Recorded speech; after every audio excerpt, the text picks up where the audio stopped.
Oigan, muy buenos días, tengan todas y todos por aquí, me da mucho gusto que nos acompañen. El día de hoy quisimos hacer un ejercicio, creemos que muy importante y extrañamente inédito, ¿no? O sea, una vez que se aprueban las leyes, pareciera que hasta ahí queda el seguimiento de las mismas, sin embargo a nosotros nos gustaría precisamente más bien dar seguimiento, poder platicar con todas y con todos ustedes, y de ahí que doy la bienvenida y estoy muy contenta de que nos acompañe el secretario de Transporte, la titular del órgano técnico, bueno, Diego Monraz, Alexandra Serrano, la directora, también en todo lo que tiene que ver con transporte, perspectiva de género, desde la Secretaría, Rocío, y también pues nos acompaña el director, Luis, para poder platicar también un poco en la perspectiva de seguridad vial. Hoy me complace compartirles que estamos haciendo este ejercicio a 18 meses de haber aprobado la Ley de Movilidad, de Seguridad Vial y de Transporte.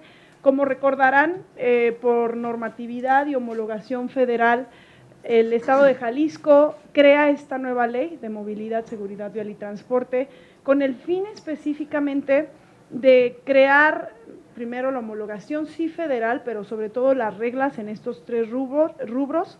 Fuimos en ese entonces el segundo estado en homologar esta ley.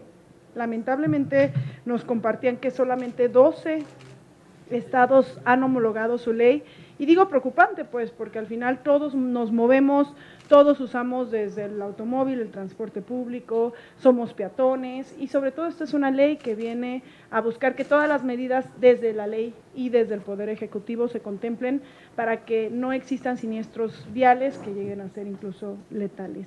Me complace también compartirles que el día de hoy estamos platicando desde una ley que contempla el derecho humano a la movilidad, pero lo más poderoso es qué mecanismos hemos hecho para que eso sea una realidad, y por eso veíamos sumamente importante que la Secretaría de Transporte, con quienes llevamos de la mano todo este proceso también, junto con otras entidades, pudieran acompañarnos. Siempre desde la perspectiva de que movernos es mucho más que simplemente decir nos subimos al coche, nos subimos a la unidad de transporte público o a la bici, nos movemos para garantizar todos nuestros derechos, nos movemos para garantizar llegar a las escuelas, llegar al trabajo, llegar a un hospital si es necesario, ejercer nuestro derecho a recreación como tal. Con esa perspectiva hicimos esta ley que además, recordemos, contempla más de 400 artículos y que por eso, repetimos, es sumamente importante que desde el Congreso no nada más nos quedemos con su aprobación, sino con el seguimiento de la misma. ¿Dónde estamos? ¿En qué vamos? ¿Qué información es valiosa para la ciudadanía? Y qué es hoy lo que queremos, compartirles la información tangible del seguimiento de esta ley.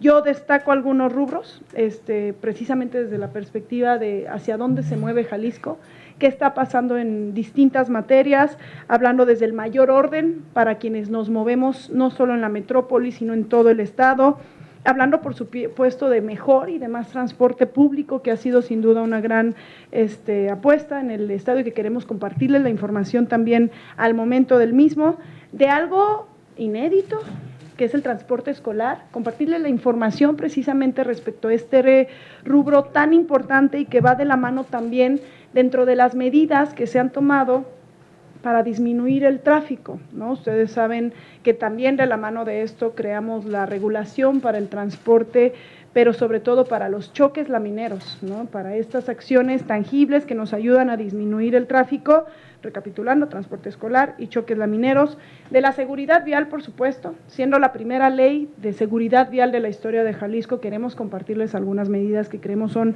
vitales y con las cuales nace esta ley precisamente, del transporte con perspectiva de género. Recordemos que esta era una ley que no contaba ni siquiera con lenguaje incluyente, ¿no? Ni siquiera con lenguaje con perspectiva de género, mucho menos con acciones tangibles como es esta y como las que nos va a compartir Rocío en materia de transporte y perspectiva de género.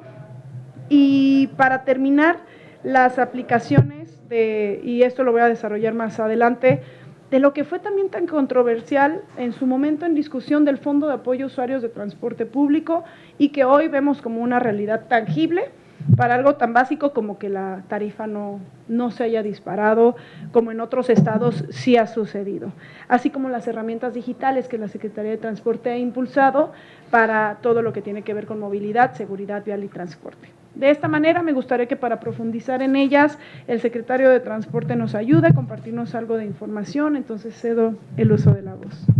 Ay, Dios.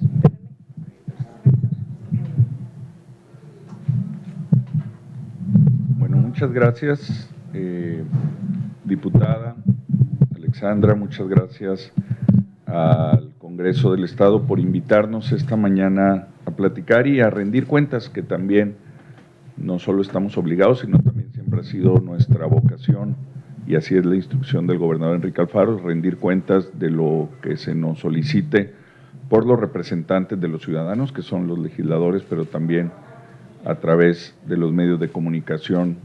Transparentar, rendir cuentas siempre es algo positivo en los cortes que se hacen a través de una administración estatal como esta que está por concluir ya aproximadamente 6 meses de su cierre. En estos 6 años, el que la ley se haya modificado aquí, como bien menciona la diputada Mónica Magaña, desde el 2022, recordamos que entró en vigencia en octubre del 2022 y a partir de ahí en cadena se empezaron a modificar primero el reglamento general. Es un reglamento que no solo habla de las atribuciones de la Secretaría de Transporte, sino también de seguridad, de medio ambiente, de salud. Hubo modificaciones también al Código Penal para hacerle la vida más fácil a la gente en términos de seguridad vial y de algún accidente vial que se tuviera.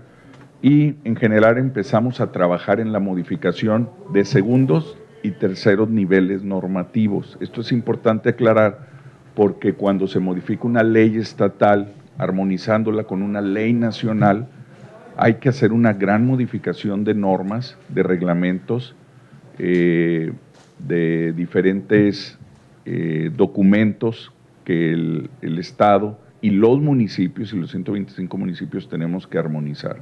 Se modifica el reglamento, se crean nuevas normas técnicas, se ajustan otras, pero sí tuvimos que crear algunas que no existían. No existía la figura del transporte comunitario, no existían tampoco la obligación que ya hoy tenemos de la inclusión de las mujeres también en el transporte, de la procuración de su seguridad en el mismo.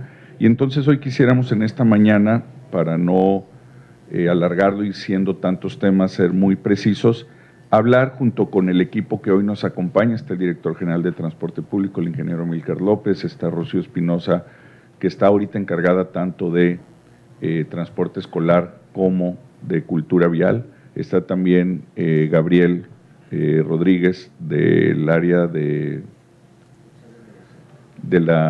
mediación, que tiene que ver con los choques y los peritos. Y entonces cada uno de ellos les va a platicar un poco los cortes, tanto cuantitativos como cualitativos, de lo que ya esa ley aprobada hace año y medio está teniendo beneficios tangibles en la gente, en las y los ciudadanos de este estado. Empezamos, diputada, si estás de acuerdo con el tema vamos a decir los nombres coloquiales de los choques lamineros, para irnos así de izquierda a derecha.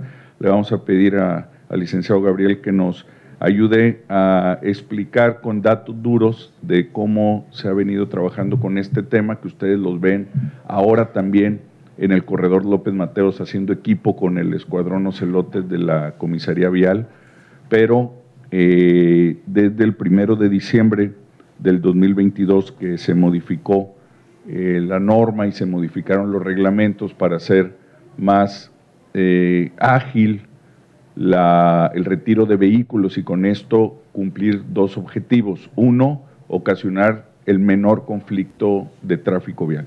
Y segundo, evitar accidentes colaterales, porque hemos visto muchas veces que con la distracción de un choque, que a veces es menor, suceden otros accidentes en mayor cantidad o gravedad del primer siniestro vial que sucede.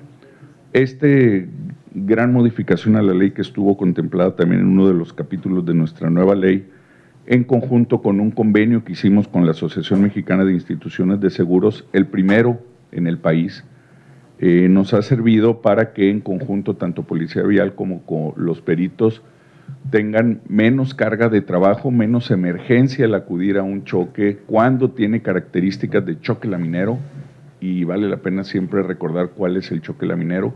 En el mismo carril, un choque de frente, defensa con defensa de dos vehículos en el mismo carril. Cuando sucede así y no hay lesionados, cuando sucede así y los dos vehículos tienen seguro, entonces entra este protocolo de agilización. Le paso el uso del micrófono a Gabriel para que nos des algunos detalles sobre el tema.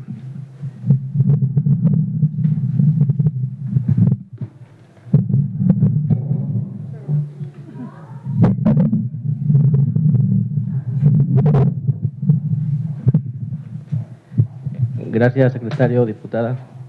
Buenas tardes para todos y todas. Quiero hacer mención en relación al nuevo protocolo de actuación de choques lamineros.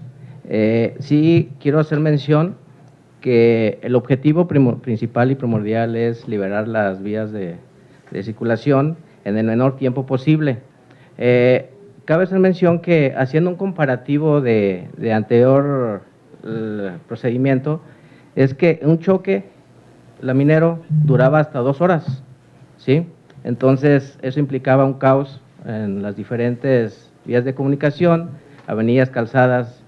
Entonces, a partir del 1 de diciembre de 2022, como bien lo dice el secretario, se realizó un convenio donde participa AMIS, participa Secretaría de Seguridad y Secretaría de Transporte. Ya con el funcionamiento de este protocolo, pues sí me queda decir que hemos trabajado en coordinación y que ha sido muy buenos resultados. Del 1 de diciembre de 2022 al 15 de marzo del año actual, tenemos un total de 43,679 choques atendidos. Imagínense todo lo que implica liberar en el menor tiempo posible las vías de comunicación. Estos 43,679, sí quiero también manifestar que, como ha sido una coordinación, AMIS nos reporta en su base de datos y atenciones que ellos, a través de sus aseguradoras, han llevado una mediación, ha llevado una terminación del siniestro de 26,675, ¿sí?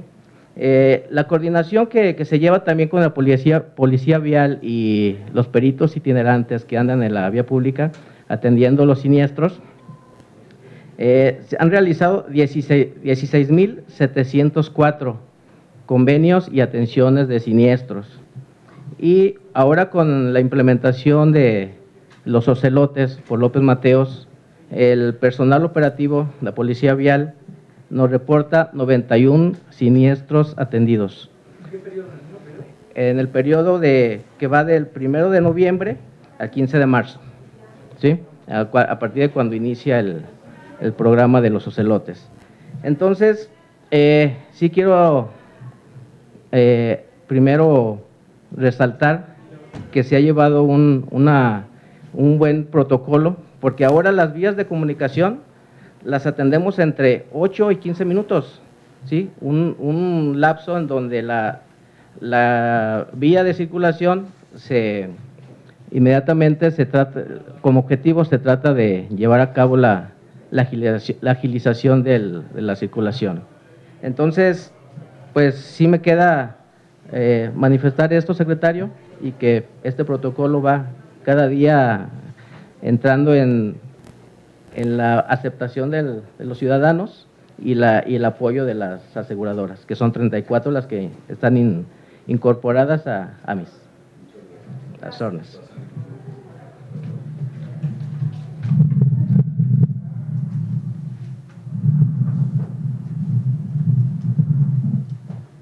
Ahora, también de lo que nos pidieron aquí en el Congreso de actualizar y hacer el corte, quisiéramos hablar de la seguridad vial con enfoque de sistema seguro, que esta es una nueva forma, una nueva visión de percibir la seguridad vial en nuestras ciudades y que fundamentalmente, y haciendo énfasis en el transporte público, pues nos ha puesto a trabajar en capacitar mejor y diferente a los operadores de transporte público, en tener mecanismos para reducir exposición a los usuarios a factores de riesgo y a promover con diferentes campañas y con diferentes medidas uso del casco, uso de cinturones de seguridad, así como implementar por primera vez cursos para motociclistas. Creo que este tema también ustedes, todo el mundo aquí en la ciudad lo hemos visto, el creciente, exponencial uso de la motocicleta nos obliga también a replantear nuestros esquemas de capacitación y de entrega de licencias de conducir. Y en este sentido empezó la obligación de cursos para motociclistas, en donde del 8 de noviembre del 2023, que entró en vigor esta obligatoriedad, al 20 de marzo se han impartido ya 9,123 cursos, de los cuales 8,482 los aprobaron y tienen ya su constancia para poder contar con una licencia de conducir. En lo que va de este año, de estos motociclistas, 298 han sido menores de edad también para obtener sus cursos y esto creemos que debe de verse reflejado en un mejor comportamiento entre todos los usuarios de la vía. Le vamos a pedir a la licenciada Rocío Espinosa que nos ayude a plantear también otros temas relacionados con seguridad vial con perspectiva de género, así como el programa y los datos ya del corte de lo que es mujeres conductoras.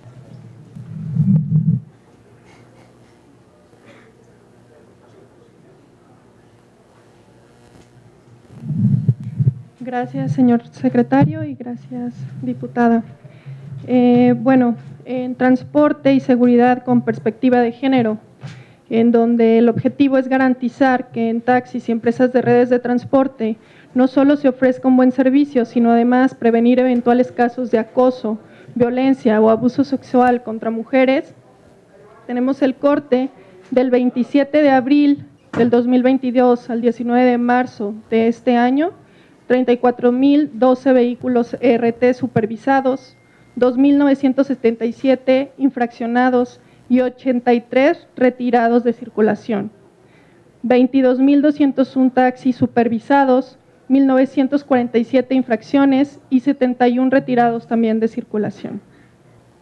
El operativo es permanente y es aleatorio, con especial énfasis durante los fines de semana y zonas a las que acuden las y los jóvenes con planes de diversión y esparcimiento.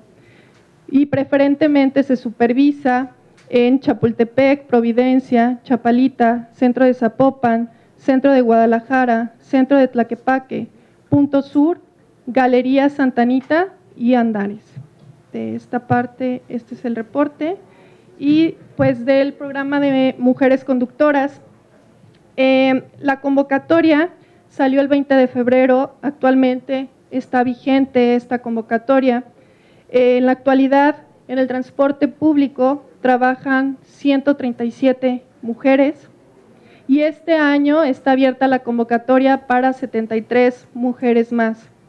Entre los beneficios de esta capacitación, pues toman un curso de 230 horas, reciben 2 becas de 5,186 pesos, se paga la capacitación, la licencia y su gafet, y pues llevan acompañamiento terapéutico durante su capacitación y entran a una bolsa de trabajo en la que participan diferentes empresas de transporte interesadas en su contratación.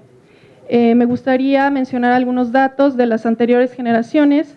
La primera generación tenemos 33 egresadas, la segunda generación 41 egresadas y la tercera generación 63 egresadas. Y pues por mi parte es todo de los temas. se haría énfasis en que la convocatoria ahorita está abierta para mujeres conductoras, aquellas que estén interesadas, se les otorga una beca para que puedan estar ellas cursando en este programa completo, se les capacita, se les apoya con la licencia, a fin de que ellas puedan llegar a ser insertadas laboralmente también desde el transporte público, una acción que es inédita, nunca se había hecho un esfuerzo desde el gobierno en términos de la inclusión de las mujeres conductoras en transporte público, y los números y los indicios de lo bien que han hecho ellas en el servicio ha sido muy favorable. Cedo el uso de la voz, me parece que el secretario va a hablar sobre licencia digital. Sí, pues continuando con esta rendición de cuentas aquí en el Congreso, queremos también informar que una vez que también ya se estableció en la ley una nueva modalidad de licencia que le da mayor facilidad, mayor modernidad a nuestro sistema de identificación de conductores, es que ya se han descargado hasta la fecha 164,701 licencias digitales, como esta que es muy sencilla de bajar la aplicación y tenerla ya en nuestro dispositivo móvil, en nuestro celular.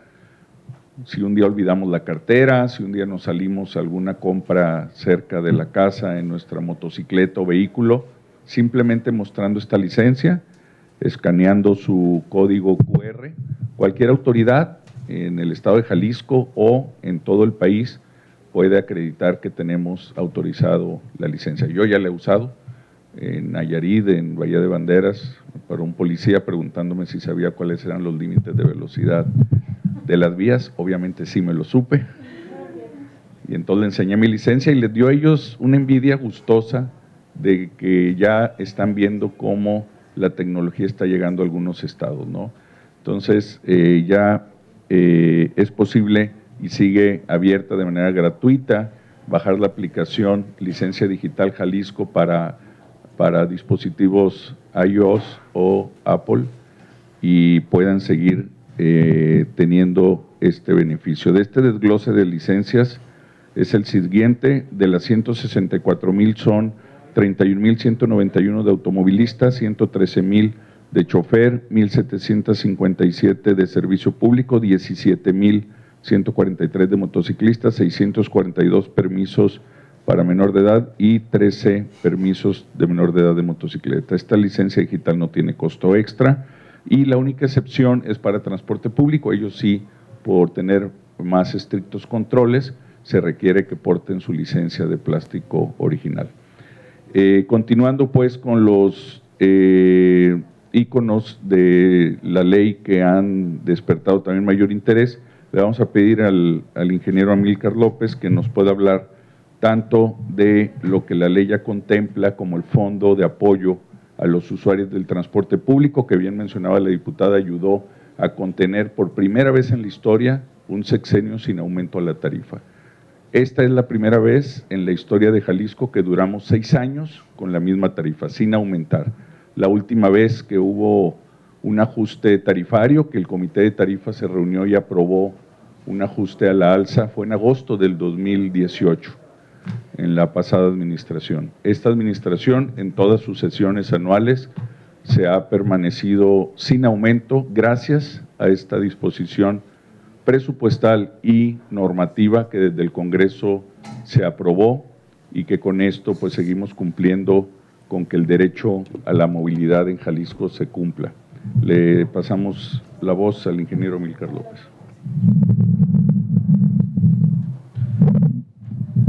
Buenas tardes, muchas gracias, secretaria diputada. Bueno, mencionar que esto comenzó a partir del año 2022, cuando el gobernador envió una iniciativa al Congreso del Estado para intentar, o lograr generar un primer fondo de apoyo a los usuarios para contener los incrementos a los costos que impactan directamente a la tarifa. Eso ya con la modificación a la ley dio como resultado el artículo 335, donde se da como un objetivo fundamental el otorgar tanto subsidios, primero a grupos vulnerables, personas de la tercera edad, pero lo segundo es la posibilidad de generar este fondo de apoyo para intentar contener los incrementos inflacionarios a los insumos del transporte, como es los incrementos al diésel, los incrementos a lubricantes, el tema de el incremento también a los salarios mínimos, que como todos vivimos, pues los incrementos a las gasolinas diésel han sido de manera continua en los últimos años, y a pesar de todo ello, gracias a la generación de este fondo, se logró subsidiar con 50 centavos la tarifa a cada uno de los usuarios de transporte público para contener o mitigar este incremento. Y también mencionar que en la sesión celebrada en los últimos días del mes de diciembre del 2023, el Comité Técnico de Validación de Tarifa de Transporte Público determinó que, a pesar del incremento de todos los costos, gracias a toda la política pública de Mi Transporte que ha llevado a continuar con la renovación, pero también a la generación de este fondo, el costo del pasaje se mantendrá en 9.50 durante el resto del año, con lo cual nos comprometimos, existió el compromiso tanto de prestadores de servicio como de autoridades de contener la tarifa, como bien lo mencionó el secretario, durante este sexenio.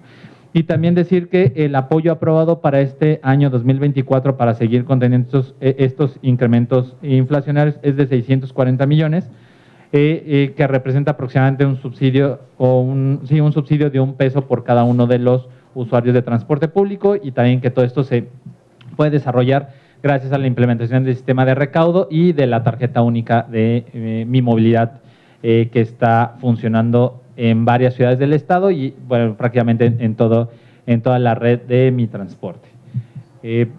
También, secretario, hablar del siguiente tema que también se tocó con la modificación a la ley, que es el ordenamiento del servicio público de grúas, un servicio que, al igual que muchas otras modalidades de transporte público, tiene una injerencia federal como estatal, y que a partir de la publicación de la nueva ley se entró de fondo a lograr un ordenamiento en cuanto a este tipo de servicio, lo cual nos llevó a que el pasado 23 de septiembre se publicara la norma técnica para el servicio de grúa, y que a partir de ahí, junto con los prestadores de servicio, nos pusiéramos una meta de en 8 semanas poder regularizar la totalidad del servicio público de grúas, generando además una base tarifaria para que todas las grúas, cobren mediante un solo tabulador. La convocatoria para todo este proceso se lanzó el 7 de octubre y hoy podemos decir que en un corte prácticamente el día de ayer, a la fecha, se tienen registradas 41 empresas de grúas que se han regularizado al 100%, que suman un total de 238 vehículos que ofrecen el servicio de manera constante en todo el estado. Estos números superan por mucho la regulación federal que se ha venido haciendo, y que además hay que decirlo que la ventanilla para poder seguir regularizando nuevas empresas y nuevos vehículos sigue activa y se sigue recibiendo documentación día con día. Y por último, el último tema a comentar de también los cambios que se han hecho y la regulación de las diferentes modalidades de transporte, es el transporte comunitario, o antes conocido como mototaxis, donde gracias a esta regulación se puede hoy contemplar que hay cerca de 4.300 unidades que están susceptibles a poder entrar dentro de esta regulación. Esto es a nivel estatal, y el último conteo son 2.560 dentro del área metropolitana. El pasado 9 de noviembre se publicó la norma técnica de este tipo de servicios, la primera norma técnica a nivel nacional que regula este tipo de vehículos con nuevas condiciones que van más que nada enfocadas al tema de seguridad vial, y también establece las 66 zonas de necesidad de servicio que se tienen que cumplir, que se deben de cubrir, que son 4 en Tlaquepaque, 30 en Tlajomulco, 2 en Tonalá y 20 en Zapopan, donde se generará estas autorizaciones hasta por 3 años para poder dar este servicio. Se publicó la primera convocatoria para iniciar la regulación en los primeros 4 polígonos, que es Río Blanco, Solares y Valle Imperial, ubicados en Zapopan, y el pasado 26 de enero se entregaron las primeras validaciones del registro a los prestadores de servicio tanto de la zona de Solares y de Valle Imperial. En esta primera etapa, lo que se busca es migrar a vehículos con 2 ejes y 4 neumáticos, con nuevas condiciones de seguridad, con cinturones de seguridad, con estándares también de protección que logran cuidar tanto a los ocupantes del vehículo como a los demás usuarios de la zona. También se establece el periodo de vida útil de los vehículos, que será hasta de 5 años para vehículos a gasolina, diésel o gas natural, y hasta de 7 años para vehículos híbridos y eléctricos. Secretario.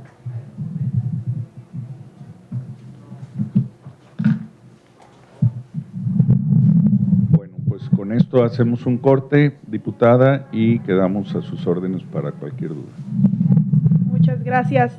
Me gustaría entonces terminar recapitulando, antes de ceder el uso de la voz a las amigas y amigos de medios de comunicación, Estamos percatándonos pues de los avances que encontramos a 18 meses de la aprobación de la Ley de Movilidad, Seguridad Vial y Transporte, que es sumamente importante para la ciudadanía hoy saber que sí, esta legislatura hizo una nueva ley, pero ¿en qué se traduce? ¿Qué significa para las personas? Primero, recordemos, más y mejor orden en grúas, en lo que antes eran mototaxis, hoy transporte comunitario. Aquí dejamos la información para que toda la ciudadanía lo conozca. En más y mejor transporte público, ese se vive, se ve fuera, queda en ley para que esto continúe, pero la información también el director ya la hizo llegar. De forma inédita, tener regulación y el incentivo y un plan real para el transporte escolar como uno de los mecanismos para mitigar tanto tráfico en nuestra ciudad, de la mano de choques lamineros, una nueva regulación que la ciudadanía puede usar precisamente para en el momento en el que llegan a ser víctimas de alguno de estos siniestros, puedan no detener el tráfico.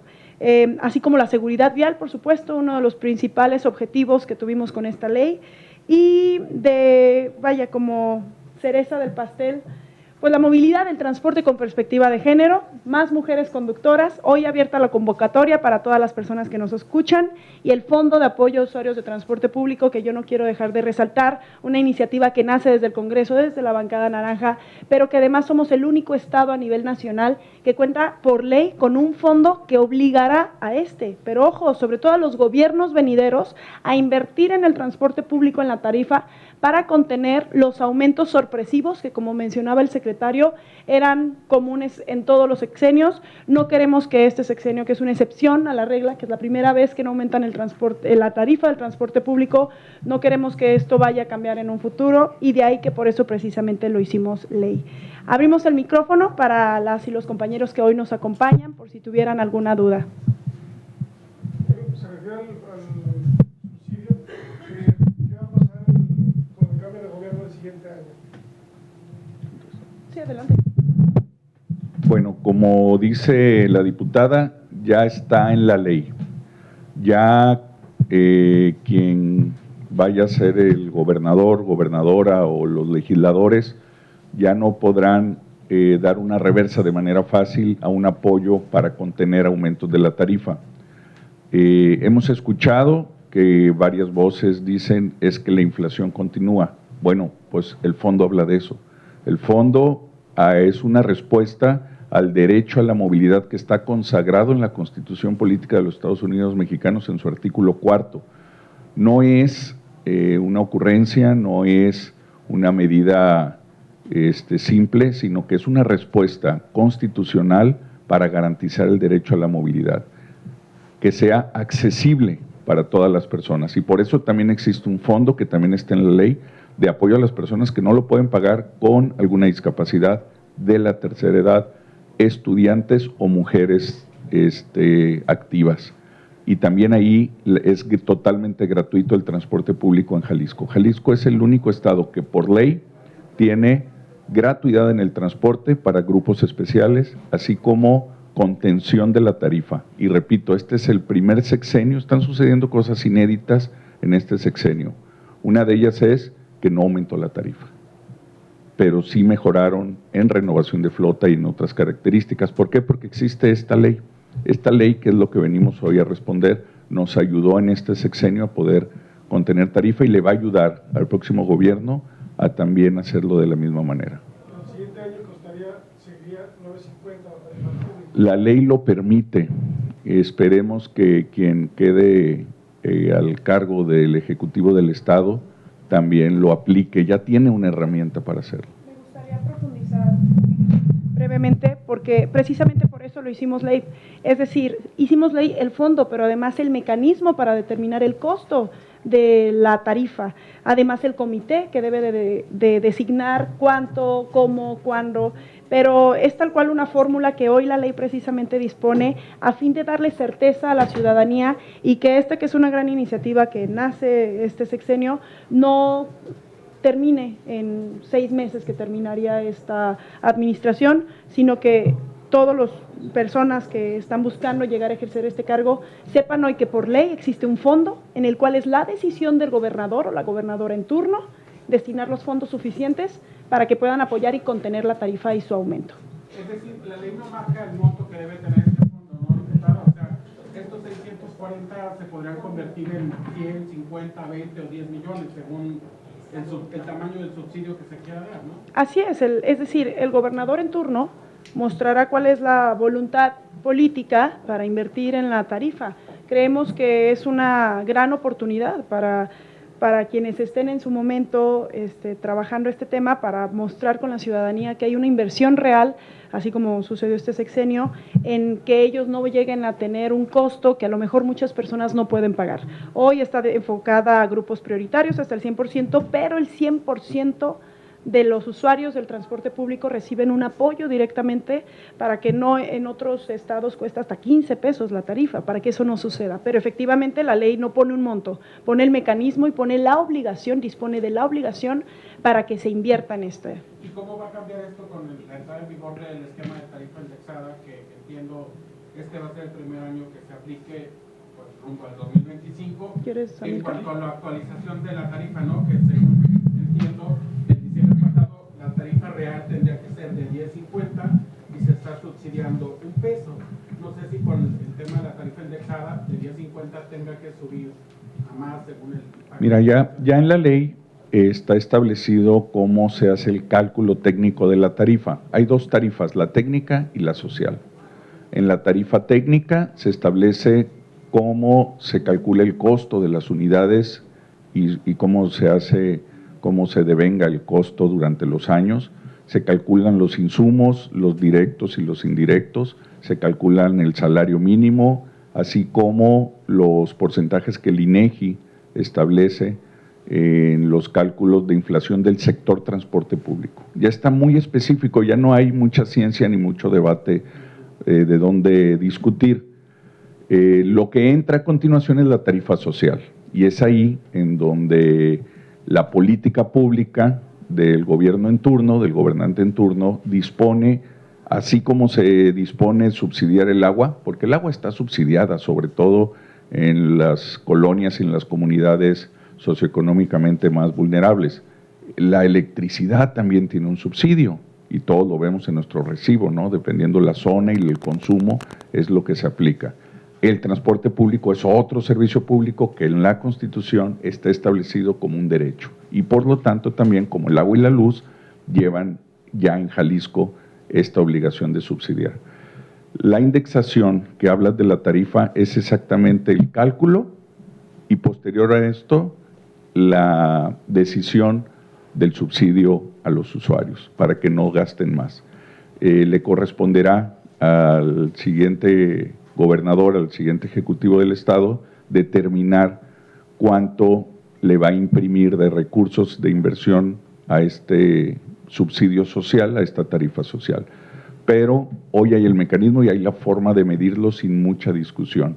Creo que así como otros temas relacionados, por ejemplo, con la Universidad de Guadalajara, que también la educación es un derecho y está establecido ya un porcentaje, este sexenio entre el legislativo y el ejecutivo se dan grandes pasos para despolitizar, para bajar a un nivel mucho más técnico este tipo de discusiones ya establecidas en la ley. El tema del transporte comunitario, una pausa con el tema de Tlajomulco. ¿Qué va a suceder en específico en esa zona que es donde más que, no hay tanto pausa, sino que estamos ahorita sacando los primeros polígonos de Zapopan, siendo que también el municipio de Zapopan en su área de movilidad es quien está dando los pasos de manera más acelerada, con apoyos y también con participación de gestión comunitaria. Lo hemos dicho en varias ocasiones, son trajes a la medida.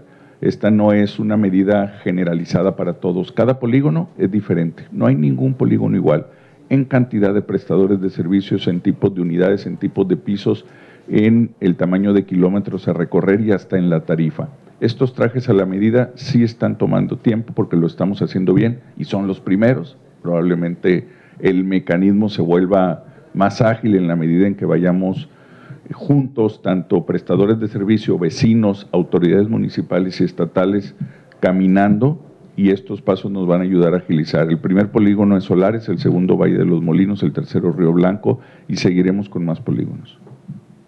¿Qué porcentaje de avance esperan, o no sé si les dé para llegar al 100% de regularización o de aplicación del nuevo esquema transporte comunitario de aquí Miren, a diciembre? en esta administración, en el Ejecutivo Estatal, se estableció de lo macro a lo micro, de la macromovilidad a la micromovilidad. Ya llegamos a la micromovilidad, a la de la última milla, a la barrial, la vecinal del transporte comunitario. Se resolvió transporte masivo, se resolvió la migración de hombre camión a ruta empresa, se resolvió el sistema de pago electrónico, la capacitación, etcétera, etcétera. Todo eso quedó resuelto en este sexenio porque hay que recordar de dónde partimos. Hace 5 años no tenían concesiones vigentes, todos eran hombre camión, el sistema de pago electrónico no había podido avanzar, etcétera, etcétera, etcétera. De lo macro a lo micro. Ya estamos en transporte comunitario, ya es el último eslabón, que en conjunto también con taxis, que vienen también anuncios todavía en este semestre de apoyo a taxistas, vamos a estar en esta administración avanzando en todos los temas. No se queda ningún eslabón del transporte público sin avanzar, pero sí, probablemente la siguiente administración todavía va a tener varios polígonos más que seguir gestionando e interviniendo. O sea, no al 100%. No, sería difícil terminar 66 polígonos en 6 meses. Y recuerdo y repito, reitero, ¿por qué no lo hicimos antes? Pues de entrada porque no había una ley que nos facilitaba hacerlo. Las famosas cuencas de servicio fue una hipótesis errónea que sucedió en la pasada administración, tanto en la ley como en el Ejecutivo, en la gestión de la Secretaría de Movilidad en su momento, pues fracasaron al 100%, ahí no hubo ni 1% de avance. ¿No hay amparo? No.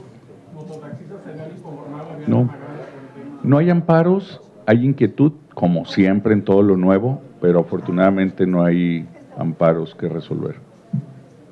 En el tema de motos, es como ahorita el problema en las calles también con los accidentes. Sigue habiendo muchos accidentes, muchos de ellos trágicos, y está la ley, está la forma técnica, etcétera, pero no parece que… Pues lo que corresponde de nuestra parte son los cursos, eso es algo nuevo, dar cursos de capacitación al nuevo conductor de motocicletas. A nivel municipal hay que entender que también esta es una ley con repercusión y con responsabilidad en diferentes órdenes de gobierno y en diferentes instancias, en lo público y en lo privado. Los privados también ya tienen una nueva obligación, que es vender las motocicletas como automóviles, no como electrodomésticos. Y ahí entra el gobierno municipal, que a través de sus áreas de comercio y de inspección tienen que regular que la venta de motocicletas incluya la inscripción al registro estatal de vehículos, para que entonces un menor de edad sin conocimiento no salga manejando una motocicleta de una tienda de autoservicios. Eso es algo novedoso también. No tengo la información del ayuntamiento en cuestión porque es un tema ya de terreno municipal, pero sé que ya aplica y sé que se está trabajando gradualmente en esos temas. De nuestra parte, lo que podemos informar son las licencias de conducir para motocicletas con cursos, que es el dato que ya dimos.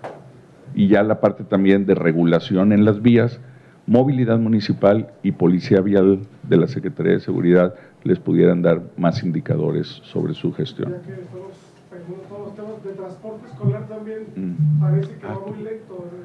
Nos faltó transporte escolar, qué bueno que nos dice Nacho. Lo trae Rocío, si me permiten le paso el uso de la voz, quien está hoy a cargo también de transporte escolar, cómo va el avance, que también es nuevo, porque también después de la nueva ley entró en vigor nuevas obligaciones y requerimientos de los establecimientos mayores a 300 estudiantes. Se lo paso. Y con esto terminamos. Sí.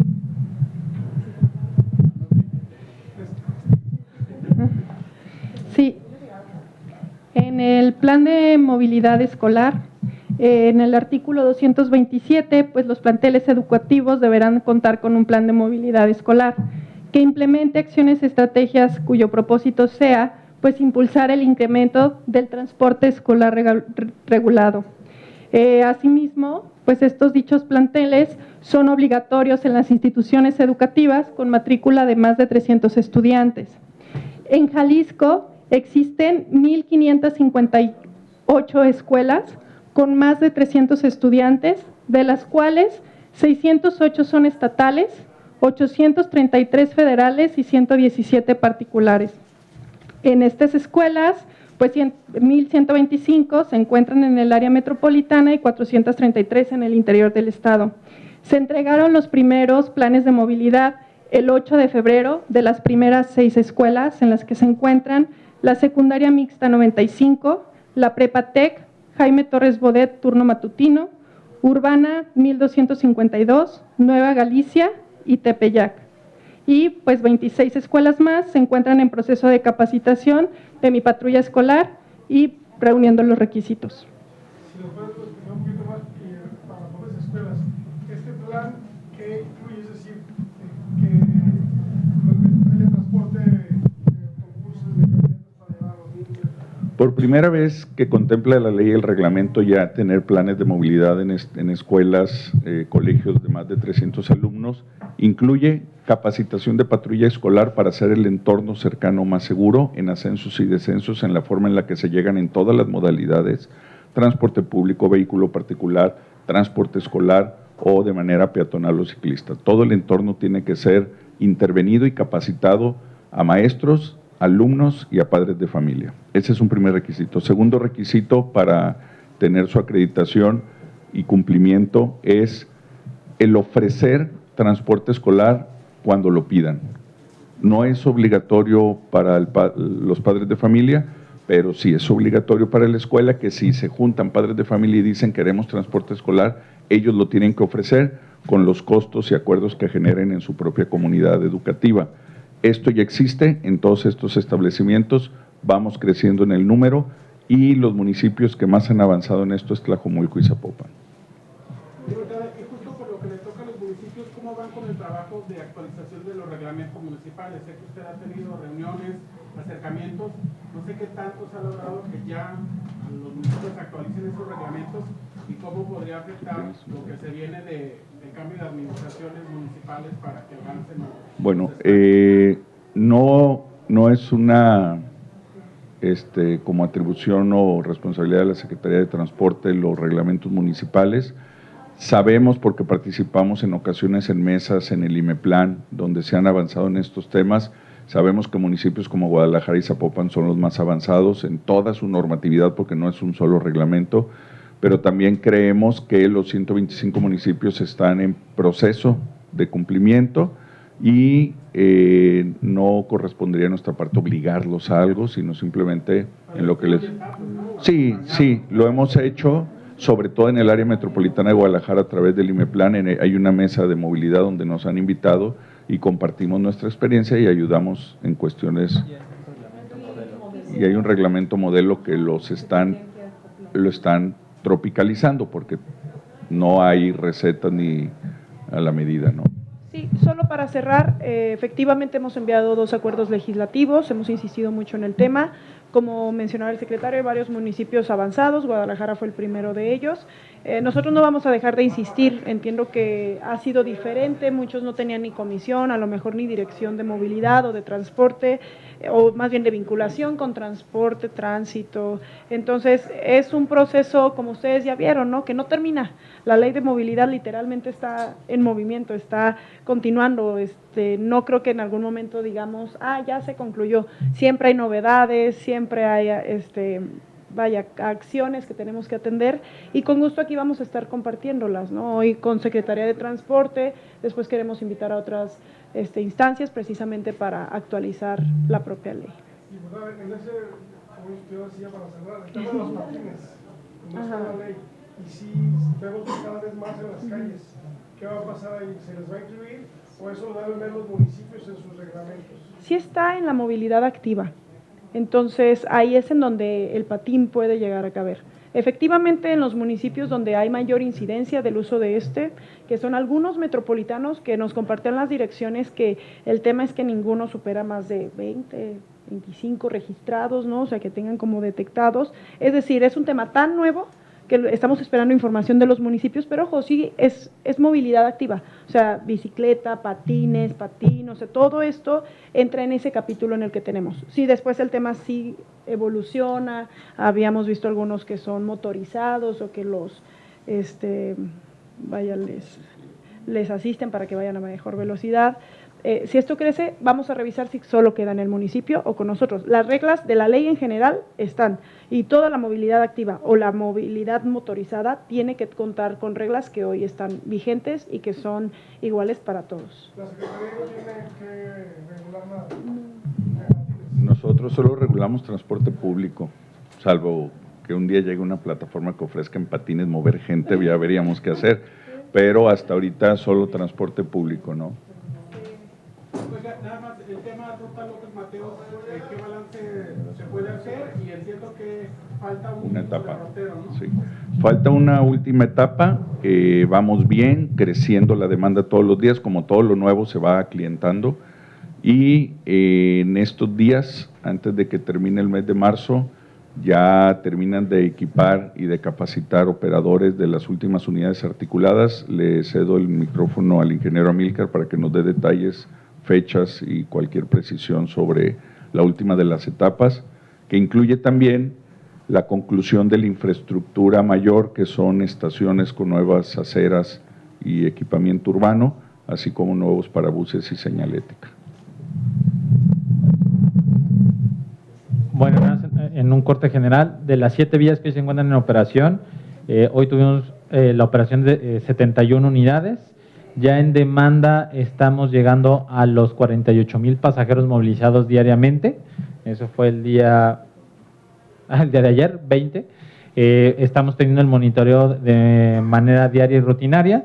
Se están terminando de equipar y capacitar a los conductores de las últimas unidades, que son las unidades articuladas, el resto de unidades articuladas que requieren un proceso de capacitación diferente, dado que son unidades con características un tanto diferentes. Tenemos en operación 11 máquinas, o cajeros para recarga en diferentes puntos sobre López Mateos. Faltan instalar 5 extras que se pretende tener en su instalación completa antes de que termine la próxima semana. Con la operación de la nueva vía, nuestros cálculos es llegar a los 66,000 pasajeros que habíamos contemplado de arranque, que esto, prácticamente lo llegaremos en el primer mes de operación, que esto habla del éxito del proyecto. Las vías más utilizadas hasta el momento son la vía 3, que prácticamente corre desde Santa Cruz de las Flores hasta Zapopan Centro, es la vía que tiene más usuarios día por día, así como la complementaria 01 de Lomas de Tejeda a Tren Sur. Son las dos vías. Ya la estructura está casi en su totalidad. De las estaciones tipo 1 son 16, falta solo habilitar 5 con energía eléctrica para poder poner los cajeros, y faltan paraderos del tipo 2 y tipo 3, que CIOB está haciendo su construcción de manera rápida para antes de que termine el mes de marzo tener todos en operación. Bueno, a través de las redes sociales de la Secretaría de Transporte vamos a estar avisando, como en las demás etapas de la ruta del sistema López Mateos, su implementación, sus derroteros, su nueva nomenclatura, y esperemos que siga siendo un éxito como el día de hoy. Pues, secretario, ¿qué tan viable ve una línea 5 y 6 del tren como se ha planteado en estas campañas? Pues yo creo que todo lo que sea construir, todo lo que sea invertir en infraestructura para el transporte público, ojalá y todos los candidatos lo propongan, todos, aunque no les corresponda o aunque no lo entiendan, pero yo creo que siempre será positivo que propongan construir, crecer, aumentar la inversión en el transporte público. Es la única forma de la movilidad sustentable en todas las ciudades del mundo, entonces es positivo, ojalá y vengan más propuestas y luego, pues ya que se aterricen las que vayan a hacer. ¿Pero le entiende la que lo propuso? No sé quién. Sobre todo financieramente, en cuestión de recursos, si la línea 4 se está construyendo con recursos de la iniciativa privada para 2 nuevas líneas. Hay que escuchar a todos, yo creo que están en etapa de propuesta, luego se convierten en proyectos ejecutivos y luego se materializan. Una vez alguien habló de un tren volador, pues no se pudo aterrizar, pues volaba. Ahora estamos oyendo muchas cosas, yo creo que adelante, todo el mundo proponga y ya después en un trabajo más técnico, más serio, más ejecutivo, se aterrizan los proyectos. ¿Pero Claudia Delgadillo lo entiende? No sé quién ha propuesto. ¿Esos son los recorridos que están en el plan, maestro?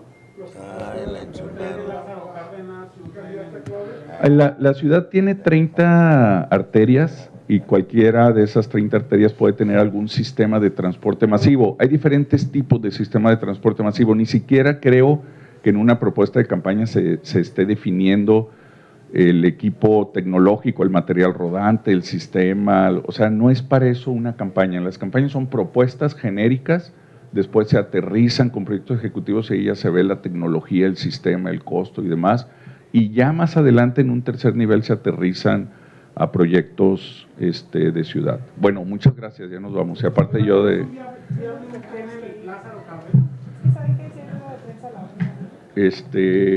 que lo definan los equipos técnicos de quienes lo propongan.